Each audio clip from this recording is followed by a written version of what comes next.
जी नमस्कार, स्वागत है आप सभी का टीचर्स मंत्रा के यूट्यूब चैनल में। मेरा नाम है Sushant Thakur. CDP expert series के आज के सेशन में हम लोग डिस्कस करेंगे पर्सनालिटी को, और पर्सनालिटी के तहत हम लोग साइको एनालिटिकल थ्योरी करेंगे जिसको दिया हुआ था सिगमंड फ्रायड ने। इस थ्योरी को साइकोसेक्सुअल थ्योरी, साइकोडायनेमिक थ्योरी कई नामों से जाना जाता है। जैसे कि आपको पता है ये पर्सनालिटी की थ्योरी है, व्यक्तित्व का सिद्धांत है, जिसको दिया हुआ था एक ऑस्ट्रियन न्यूरोलॉजिस्ट थे सिगमंड फ्रायड, तथा इनको फादर ऑफ साइको एनालिसिस भी कहा जाता है, यानी मनोविश्लेषणवाद के ये पिता हैं या फाउंडर है, जिसपे यह थ्योरी इन्होंने 1933 ईस्वी में दिया हुआ था।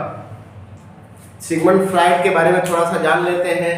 ये ऑस्ट्रियन न्यूरोलॉजिस्ट थे, यानी शरीर विज्ञानी या शरीर का जो ट्रीटमेंट या फिजिकल ट्रीटमेंट जो करता है, एक प्रकार के डॉक्टर थे।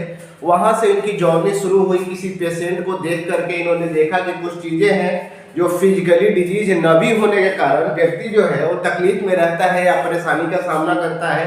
फिर उसके बाद इन्होंने स्टडी करना शुरू किया और फाइनली जो है मनोविश्लेषणवाद का सिद्धांत 1933 में इन्होंने दे दिया। इनका जन्म आपको 1856 तथा इनकी डेथ हो गई 1939 में।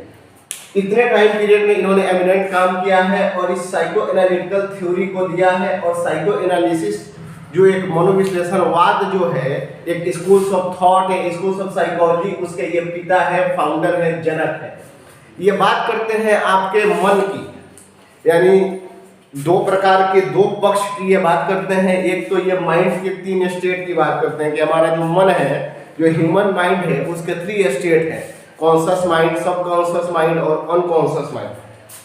फिर वैसे ही ये पर्सनालिटी के 3 पक्ष की बात करते हैं, जैसे आपका Eid, ego, super ego, libido की बात करते हैं। जो सेक्सुअल अर्जिस है उसको ये बड़ा इंपॉर्टेंस देते हैं। आपके एक व्यक्ति के जो ओवरऑल बिहेवियर है या ओवरऑल जो इसका पर्सनालिटी डेवलपमेंट है, उसमें जो ईद, ईगो, सुपर ईगो का बहुत ही महत्व है। आपका कॉन्शियस, अनकॉन्शियस और सबकॉन्शियस जो माइंड है वो किस तरीके से काम करता है। लिबिडो जो है एक प्रकार का सेक्सुअल एनर्जी या सेक्सुअल अर्ज है, वो आपके पर्सनालिटी को ड्राइव करने में किस प्रकार मदद करती है।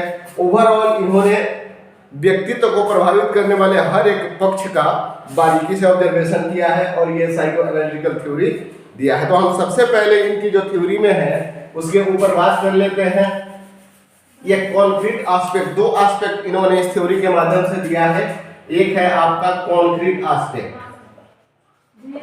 कॉन्क्रीट एस्पेक्ट यानी आप इसको स्थूल पक्ष कह सकते हैं, और दूसरा है डायनामिक एस्पेक्ट यानी गतिक पक्ष आप कह सकते हैं इसको।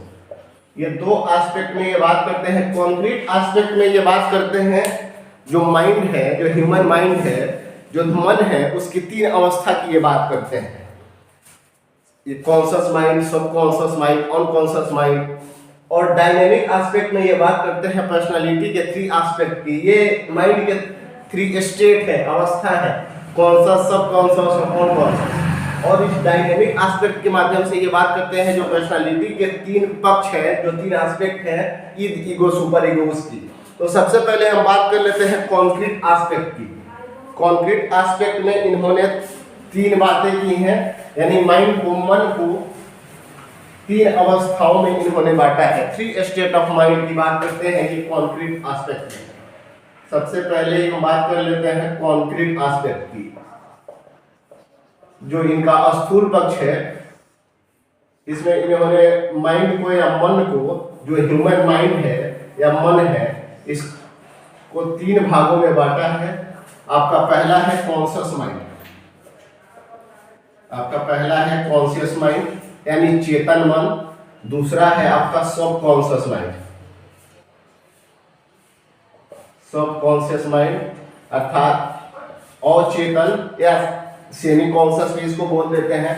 और तीसरा है आपका सब अनकॉन्शियस माइंड, अनकॉन्शियस माइंड यानी अचेतन। ये जो है आपका चेतन मन है, ये आपका चेतन मन है, ये आपका अर्धचेतन है,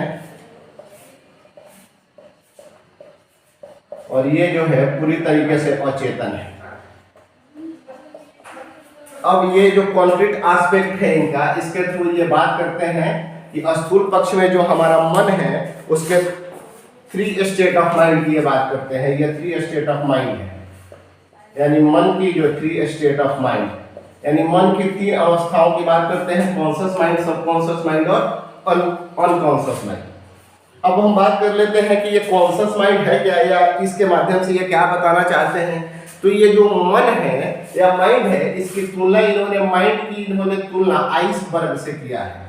जो बर्फ का जो चट्टान है उससे तुलना किया है कि जैसे बर्फ का जो शिला है या चट्टान है वो जब जल में होता है तो कुछ ही हिस्सा वो जल में होता है, जल में उसका कुछ ही हिस्सा होता है, जो जल के ऊपर कुछ हिस्सा, और बाकी जो है बहुत सारा हिस्सा उसके जल के नीचे होता है। जस्ट उसी लाइक हमारा जो मन है वो उसी प्रकार से है।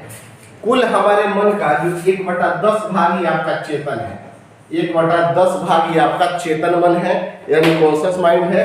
बाकी जो 9/10 है ये आपका अनकॉन्शियस है या सबकॉन्शियस है।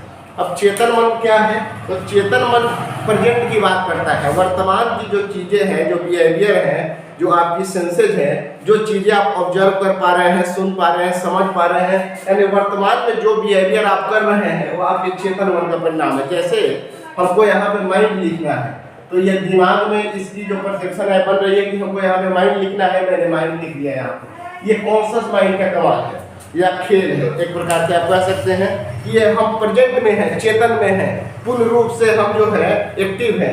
तो चेतन मन जो है ये प्रेजेंट से संबंधित है, आपके वर्तमान से संबंधित है। जो क्रियाएं आप वर्तमान में कर रहे हैं या चेतन रूप से आप कर रहे हैं, अपनी जानकारी से कर रहे हैं या एक्टिव होकर आप कर रहे हैं। और जो चेतन है, जो आप कुछ कॉन्शियस होते हैं, कुछ जब आप सबकॉन्शियस होते हैं। जैसे आप एग्जाम हॉल में बैठे हैं, कोई एक क्वेश्चन है जो आपको कुछ कुछ याद आ रहा हो और कुछ कुछ आप भूल रहे हैं। जैसे आप कई बार चीजें जो है अटक अटक के बोलने लगते हैं, हकलाना, अटक के बोलना, ये क्या है, आपका सबकॉन्शियस है। कुछ चीजें आपके कॉन्शियस में हैं और कुछ चीजें नहीं हैं, जिसको आप अगर थोड़ा सा जोर डालें, अगर थोड़ा सा आप प्रयास करें तो आप रिट्रीव कर सकते हैं, आप वापस ला सकते हैं उसको कॉन्शियस माइंड में। तो सब कॉन्शियस जो थोड़ा सा कॉन्शियस हो और थोड़ा सा अनकॉन्शियस, कुछ चीजें याद में हो और कुछ चीजें आप भूल रहे हो, जिसको अगर आप थोड़ा सा एफर्ट लगाए, थोड़ा सा प्रयास करें तो आप रिट्रीव कर सकते हैं। और ये अनकॉन्शियस जो माइंड है ये पूरी तरीके से अचेतन है। ये बिल्कुल जो चीजें, इस अनकॉन्शियस माइंड को स्टोर हाउस बोलते हैं, store house of unfulfilled Dzire, unfulfilled Dzire. जो जितनी दमित इच्छाएं हैं, जिनको सोशली एक्सेप्टेंस में नहीं हो, फैमिली स्वीकार न करती हो, सामाजिक तौर पर स्वीकार नहीं हो, या जहां आप रहते हैं वो रूल रेगुलेशन के अनुसार, नियमों के अनुसार वो चीज़ें नियमों के विरुद्ध है, तो आप उस चीज़ों को दबा देते हैं, रिप्रेस कर देते हैं। फिर वो माइंड से हटती नहीं है, कहाँ चली जाती है, आपके अनकॉन्शियस माइंड में, यानी अचेतन मन में वो चली जाती है। और इनका मानना है सिगमंड फ्राइड का कि जो ह्यूमन बिहेवियर है उसका लगभग जो 90% आप व्यवहार करते हैं वो कहीं ना कहीं डायरेक्ट इन्फ्लुएंस है आपके अनकॉन्शियस माइंड से। जो चीज़ें, जो चाहे वो सेक्सुअल अब्यूज हो सकती है, आपकी इंटरकास्ट मैरिज, आजकल आप लोगों ने सुना होगा कि बहुत सारे लोग हैं जो इंटरकास्ट मैरिज करना चाहते हैं, बट जो फैमिली है, जिस सोसाइटी से वो बिलोंग करते हैं, वहाँ वो एक्सेप्टेबल नहीं है। उस सोसाइटी, उस फैमिली के रूल्स के कारण या नॉट एक्सेप्टेबल के कारण आपने उन चीज़ों को या उस संबंध को या उस रिश्ते को आपने कहीं ना कहीं दबा दिया। तो दबा दिया तो फिर वो माइंड से हटती नहीं है, कहाँ चली जाती है, अनकॉन्शियस माइंड में चली जाती है। जब आप उस तरीके की सिचुएशन देखेंगे, वो आपका जो अनकॉन्शियस माइंड है उस चैप्टर को फिर से ओपन कर देता है। उस दुखी वाले, तकलीफ वाले पल को, दुख वाले पल को, कुछ जो डिजायर है जो आप नहीं पूरा कर पाए, वैसे चीज़ों को आप कहाँ, जो एक व्यक्ति है वो अनकॉन्शियस माइंड में भेज देता है। आप कहें तो माइंड ही खुद ब खुद जो चीज़ें आप पूरी नहीं कर पाए, जो इच्छाएं जो आप पूरी नहीं कर पाए, चाहे वो सोशल एक्सेप्टेंस की वजह से हो, खुद की मजबूरियों की वजह से हो, जिस भी कारण से हो, लेकिन जो इच्छाएं आपकी पूरी नहीं हुई वो आपकी अनकॉन्शियस माइंड में अर्थात अचेतन मन में चली जाती है। तो 9/10 जो है आपका अनकॉन्शियस माइंड है, जो थ्रू आउट आपके पर्सनैलिटी को या बिहेवियर को अफेक्ट करता है। और कॉन्शियस माइंड जब आप पूरी तरीके से चेतन होकर एक्टिव होकर कोई काम करते हैं, ये प्रेजेंट की बात करता है। सब कॉन्शियस माइंड जो आप अटक के बोलते हैं या कभी कभी हकलाते हैं, या कुछ कुछ चीज़ें जो आपके याद में है, या कुछ चीज़ें जो हैं आप याद करने की कोशिश कर रहे हैं या थोड़ा सा जोर डालते हैं, प्रयास करते हैं, तो फिर से रिट्रीव हो जाती है, याद आ जाती है। वो चीज़ आपकी सबकॉन्शियस माइंड की वजह से होता है। और अनकॉन्शियस माइंड जो है इसको store house of the unfulfilled Dzire, जो दमित इच्छाओं का भंडार गृह बोलते हैं आपके अनकॉन्शियस माइंड के। जितने जो इच्छाएं हैं, जितनी जो आपके अंदर भावनाएं पड़ी है, जो सामाजिक तौर पे एक्सेप्टेबल नहीं है, चाहे जहां आप रहते हैं उस फैमिली के लिए एक्सेप्टेबल नहीं है, उसको आप दबा देते हैं और वो दबी हुई भावनाओं का ये भंडार गृह है आपका अनकॉन्शियस माइंड। ये बात करते हैं माइंड की, जैसे कि आप लोगों ने समझा कि माइंड को आइसबर्ग की तुलना करते हैं, अर्थात बर्फ की जो चट्टान है उसके अनुसार कि जो बर्फ की चट्टान है उसका कुछ ही हिस्सा जल के ऊपर होता है, ज्यादातर हिस्सा उसके पानी में डूबा हुआ होता है। दैट मीन्स कि माइंड का भी, मन का भी ऐसा ही है कि कुछ चीजें हैं थोड़ा 1/10 जो आपके कॉन्शियस में है, जो आप दिख रहे हैं, जो आपके व्यवहार से झलक रहा है, बाकी 9/10 भाग जो है आपके व्यवहार का कहीं ना कहीं अनकॉन्शियस माइंड में है, जो आपके इंटायर बिहेवियर को या ओवरऑल पर्सनालिटी को ड्राइव करने में ये अनकॉन्शियस माइंड अपनी कंट्रीब्यूशन करता है या भूमिका निभाता है। तो ये बात है आपके कॉन्फ्लिक्ट एस्पेक्ट की बात किया हम लोगों ने, कॉन्शियस, सबकॉन्शियस और अनकॉन्शियस माइंड की। अब हम थोड़ा सा बात कर लेते हैं जो डायनेमिक एस्पेक्ट है, इसी का इन्होंने 2 एस्पेक्ट की बात की है, ये तो मन की 3 अवस्थाएं हैं। अब हम बात करेंगे जो पर्सनालिटी के 3 एस्पेक्ट है, 3 पक्ष है, जिससे ओवरऑल एक व्यक्तित्व जो है वो प्रभावित होता है। तो डायनेमिक एस्पेक्ट की हम बात करते हैं। डायनेमिक एस्पेक्ट जो है, जो गतिक पक्ष है एक व्यक्ति के व्यक्तित्व का, तो डायनेमिक पक्ष में इन्होंने डायनेमिक एस्पेक्ट में इन्होंने, या गतिक पक्ष आप इसको बोल सकते हैं, उसमें इन्होंने व्यक्तित्व के 3 एस्पेक्ट ऑफ पर्सनालिटी की ये बात करते हैं। पहला है आपका ईद जिसको आप बोल देते हैं, दूसरा है आपका ईगो, और तीसरा है आपका सुपर ईगो। ये आपका 3 एस्पेक्ट ऑफ पर्सनालिटी है। ये 3 एस्पेक्ट ऑफ पर्सनालिटी, यानी आपके व्यक्तित्व के 3 एस्पेक्ट ऑफ, या आपके व्यक्तित्व के 3 पक्ष है जो आपके थ्रू आउट बिहेवियर को या पर्सनालिटी को एक तरीके से प्रभावित करते हैं। ईद जो है ये आपके जन्म से आपके अंदर प्रेजेंट होता है, और ये प्लेजर प्रिंसिपल पे काम करता है। ये काम करता है आपके प्लेजर प्रिंसिपल पे, यानी इंस्टेंट ग्रेटिफिकेशन पे ये काम करता है। इसको तत्कालिक सुख चाहिए होता है, इंस्टेंट ग्रेटिफिकेशन, यानी ईद जो है ये बचपन से जन्म से प्रेजेंट होता है। ये बात करता है आपका, ये प्लेजर प्रिंसिपल पे काम करता है, इंस्टेंट ग्रेटिफिकेशन पे। इसको वर्तमान सुख चाहिए, चाहे वो चीजें, वो इच्छाएं सोशली एक्सेप्टेंस में हो या ना हो, आपके लिए सही है गलत है ये मैटर नहीं करता है। उसके लिए आपको पनिशमेंट हो सकती है, आपको रिवार्ड मिलेगा, इस बात से भी कोई फर्क नहीं है। ये प्लेजर पे काम करता है, सिर्फ सुख चाहिए, संतुष्टि चाहिए होता है।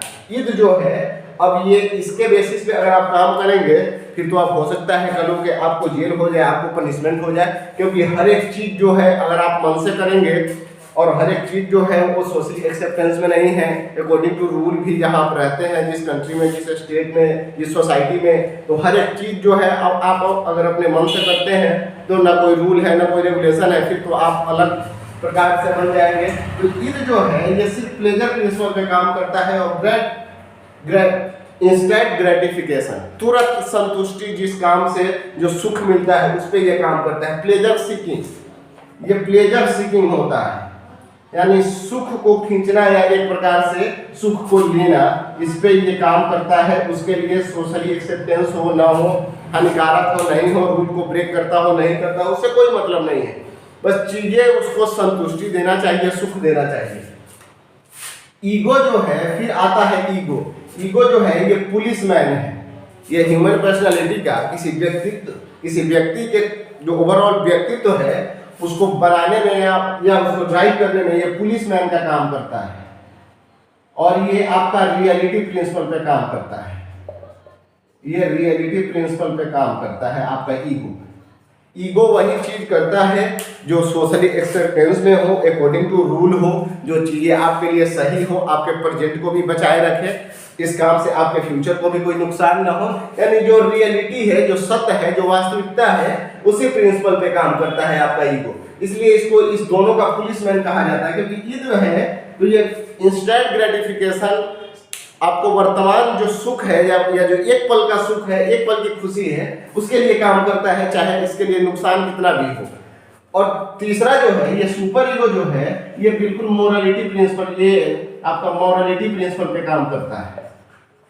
ये आपका मोरालिटी प्रिंसिपल्स पे काम करता है, यानी नैतिकता के सिद्धांत पे ये काम करता है। जो चीजें सही है वो सही है, जो गलत है वो गलत है। तो अगर ईद भी बहुत मात्रा में हो जाए, या अगर इसके बेसिस पे भी अगर आप काम करेंगे, तभी आपकी पर्सनालिटी बैलेंस में नहीं है, अब बिल्कुल आप सुपर ईगो हो जाएंगे, बिल्कुल आप मोरालिटी प्रिंसिपल पे काम करेंगे, तभी जो मानव जीवन है उसमें एक प्रकार से आप जो है ना सुख है, ना आनंद है, ना आप उसको फ्लेक्सिबल फील कर पाएंगे, तो थोड़ा सा कठिन हो जाएगा।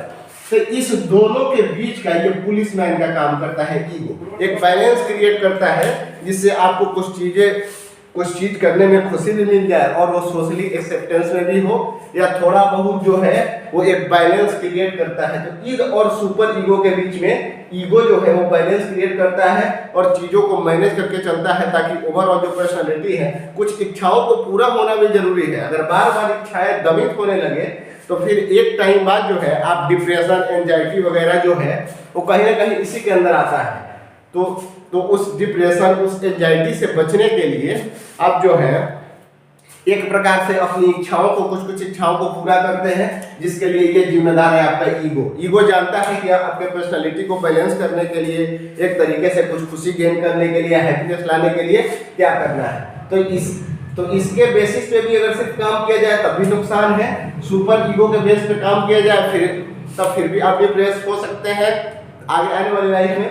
और ईगो जो है इस दोनों के बीच में बैलेंस क्रिएट करता है, और एक पर्सनालिटी को एक बैलेंस, एक संतुलन जो व्यक्तित्व है वो प्रदान करता है। तो डायनेमिक एस्पेक्ट में 3 बात करते हैं, पर्सनालिटी के 3 एस्पेक्ट की बात करते हैं, ईद की, ईगो की, सुपर ईगो। ईद जो है ये आपका प्लेजर प्रिंसिपल पे काम करता है और जन्म से प्रेजेंट है। ईगो जो है ये 3 साल के आसपास आपके अंदर डेवलप होता है, और ये आपका रियलिटी प्रिंसिपल पे काम करता है। तीसरा है सुपर ईगो, ये आपके 7 साल के बाद ये मोरालिटी जो ये आपका मोरालिटी प्रिंसिपल पे या नैतिकता के सिद्धांत पे ये काम करता है। सुपर ईगो ये 7 साल के बाद आपके अंदर प्रेजेंट होता है। तो ये बात रही एक डायनेमिक एस्पेक्ट की, जो 3 पक्षीय देह है। थोड़ा सा और इनके बारे में कुछ चीज जानेंगे। एक चीज इन्होंने इंस्टिंक्ट की बात की है कि बेसिक इंस्टिंक्ट जो है, जो मूल प्रवृत्तियां हैं मानव में, इनके अनुसार 2 है जो बेसिक इंस्टिंक्ट है। एक तो है डेथ इंस्टिंक्ट और एक है लाइफ इंस्टिंक्ट। यानी जो मूल प्रवृत्तियां हैं जीवन की, जो बेसिक इंस्टिंक्ट है, ये आपकी 2 है। एक तो है लाइफ इंस्टिंक्ट,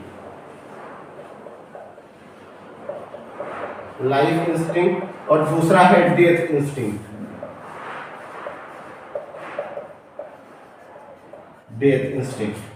यानी जीने की इच्छा, या एक है नकारात्मक जो सुसाइड वगैरह है, जो डिप्रेशन है, जो एंजाइटी है, या आप जो लोग सुसाइड कर लेते हैं, इसका मतलब कि ये बेसिक इंस्टिंक्ट मूल प्रवृत्तियां हैं। अगर आप अच्छे काम करते हैं, पॉजिटिव काम करते हैं, पॉजिटिव थिंकिंग रखते हैं, चीजें अगर आपकी पर्सनालिटी बैलेंस में है, फिर आपके अंदर ये लाइफ इंस्टिंक्ट जनरेट होता है। इसको एक और नाम से जानते हैं, इरोस।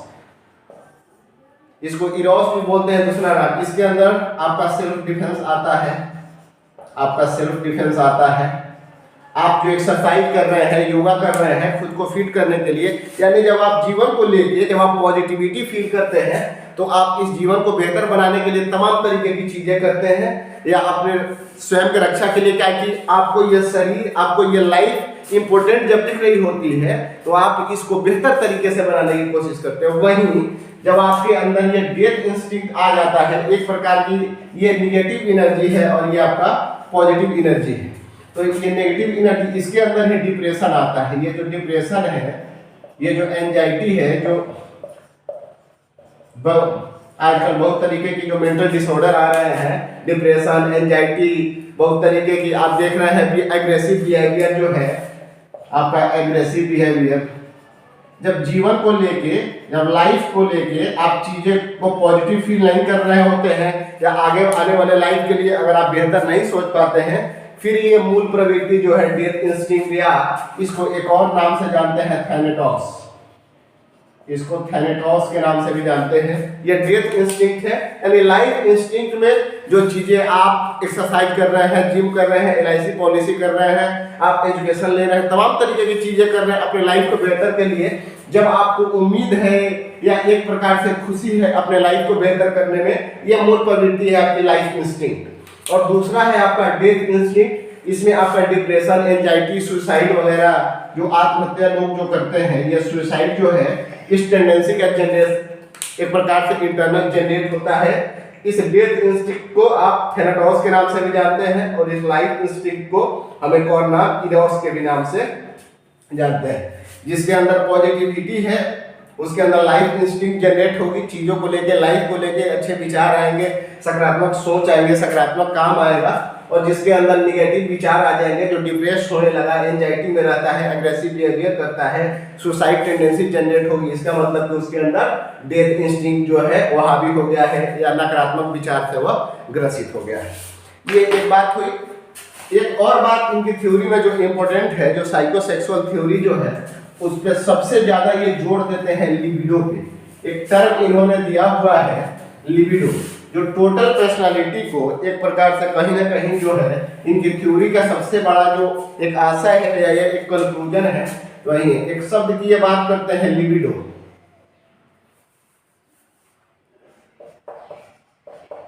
ये लिबिडो है, ये आपका सेक्सुअल अर्जिस है, सेक्सुअल अर्जिस, या आपकी टोटल स्ट्राइविंग फोर्स है। टोटल जो स्ट्राइविंग फोर्स है, एक व्यक्ति का काम करने का जो टोटल जो एनर्जी है या ऊर्जा है, या उसको या उसके पर्सनालिटी को जो टोटल ड्राइव करती है, उसका एक पार्ट है लिबिडो। ये सेक्सुअल अर्ज है या एनर्जी है एक प्रकार की। इनका मतलब है, इनका कहना है कि ये लिबिडो जो है, ये सेक्सुअल अर्ज जो है, जो लिबिडो जो है, ये आपके पर्सनालिटी को या आगे आने वाले लाइफ को, या जो चीजें, जो एनर्जी आप जनरेट कर पाते हैं, ये आपके ओवरऑल पर्सनालिटी को डेवलपमेंट करने के लिए बहुत ही आवश्यक है, या ओवरऑल पर्सनालिटी को यही ड्राइव करता है आपका सेक्सुअल अर्जिस या आपका टोटल स्ट्राइविंग फोर्स। हालांकि इसके लिए इनका थोड़ा बहुत क्रिटिसाइज भी हुआ था कि इन्होंने सब कुछ पर्सनालिटी को या एक डेवलपमेंट को, ओवरऑल इस लिबिडो को या सेक्सुअल अर्जिस को ही महत्वपूर्ण बता दिया है। लेकिन इन सब क्रिटिसिज्म के बाद भी जो सिगमंड फ्रायड एक नाम है, वो साइकोलॉजी में, एजुकेशनल साइकोलॉजी में आपका एमिनेंट नाम है, जिसको आप डिनाई नहीं कर सकते हैं। तो ये लिबिडो एक टर्म याद रखिएगा, जो सेक्सुअल अर्ज या आपका टोटल स्ट्राइविंग फोर्स है, जो आपके ओवरऑल पर्सनालिटी को ड्राइव करने में ये लिबिडो जो है वो इम्पोर्टेंस कंट्रीब्यूशन करता है, या एक प्रकार की मदद करता है, या टोटल जो पर्सनालिटी है उसको ड्राइव करता है। ये एक छोटी सी बात हुई। साइको एनालिसिस थ्योरी में इन्होंने कुछ अवस्थाएं दिए हैं, जैसे आपका ओरल स्टेज है, एनल स्टेज है, फैलिक स्टेज है, जेनाइटल है, आपका लेटेंसी है। ये एक बात करते हैं, फिर एक स्टेज आती है फैलिक स्टेज। ये फैलिक स्टेज है, छोटी छोटी चीजें। एक बार फिर से अलग से हम इस जो वीडियो को करेंगे तब इस बारे में, ये जो 5 स्टेज है इनकी, उसके ऊपर चर्चा करेंगे, लेकिन थोड़ा सा एक चैप्टर के माध्यम से हम लोग चर्चा कर लेते हैं। ये फैलिक स्टेज है, जो जिसका टाइम पीरियड है आपका 6 से 12 वर्ष। इस टाइम पीरियड में 2 चीजें जनरेट होती हैं। एक तो है ओडिपस, बहुत लोगों ने सुना ही होगा, और नहीं सुना होगा तो अभी यहाँ सुन लेंगे। ओडिपस कॉम्प्लेक्स, ओडिपस कॉम्प्लेक्स और इलेक्ट्रा कॉम्प्लेक्स। इलेक्ट्रा कॉम्प्लेक्स, ये जो ओडिपस कॉम्प्लेक्स है, बॉयज अट्रैक्शन टुवर्ड्स गर्ल, ये बॉयज के लिए है, ये बॉयज अट्रैक्शन टुवर्ड्स गर्ल। जो एक लड़के का जो एक लड़की के प्रति जो आकर्षण है या अट्रैक्शन है अपने अपोजिट सेक्स के प्रति या अपोजिट जेंडर के प्रति, ये किस वजह से है? तो ओडिपस कॉम्प्लेक्स की वजह से। ये 6 साल से लेके 12 साल के बीच में ये पहली के स्टेज में ये चीजें जनरेट हो जाती है। दूसरा है आपका ये इलेक्ट्रा कॉम्प्लेक्स, ये है आपका गॉस अट्रैक्शन टुवर्ड्स बॉय। ये जो एक लड़की का, ये गर्ल का जो एक लड़के के प्रति या अपोजिट सेक्स के प्रति जो अट्रैक्शन है, ये आपका इलेक्ट्रा कॉम्प्लेक्स है। तो दो कॉम्प्लेक्स जो है वो विकसित होता है या जनरेट होता है आपके फैलिक स्टेज में, जो 6 से 12 वर्ष की अवस्था है। एक थ्योरी इन्होंने 5 प्रकार बताए हैं, उसमें का एक स्टेज है फैलिक स्टेज, जिसमें 2 विशेषता ओडिपस और इलेक्ट्रा कॉम्प्लेक्स। ओडिपस कॉम्प्लेक्स है कि बॉय अट्रैक्शन टुवर्ड्स गर्ल, एक लड़के का लड़की के प्रति जो आकर्षण है ये ओडिपस कॉम्प्लेक्स है। और जो गर्ल्स अट्रैक्शन टुवर्ड्स बॉय, एक लड़की का जो लड़के के प्रति, एक लड़का के प्रति या बॉय के प्रति जो अट्रैक्शन है वो आपका इलेक्ट्रा कॉम्प्लेक्स है।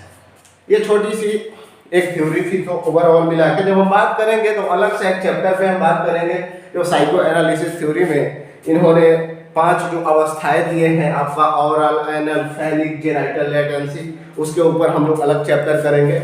आज हम लोगों ने पर्सनालिटी को डिस्कस किया है, आपके माइंड के जो ह्यूमन माइंड के 3 स्टेट ऑफ माइंड है उसकी बात किया है। फिर पर्सनालिटी के 3 एस्पेक्ट ऑफ पर्सनालिटी उसके ऊपर बात किया है। इंस्टिंक्ट जो है, डेथ इंस्टिंक्ट, लाइफ इंस्टिंक्ट, उसके ऊपर हमने बात किया है।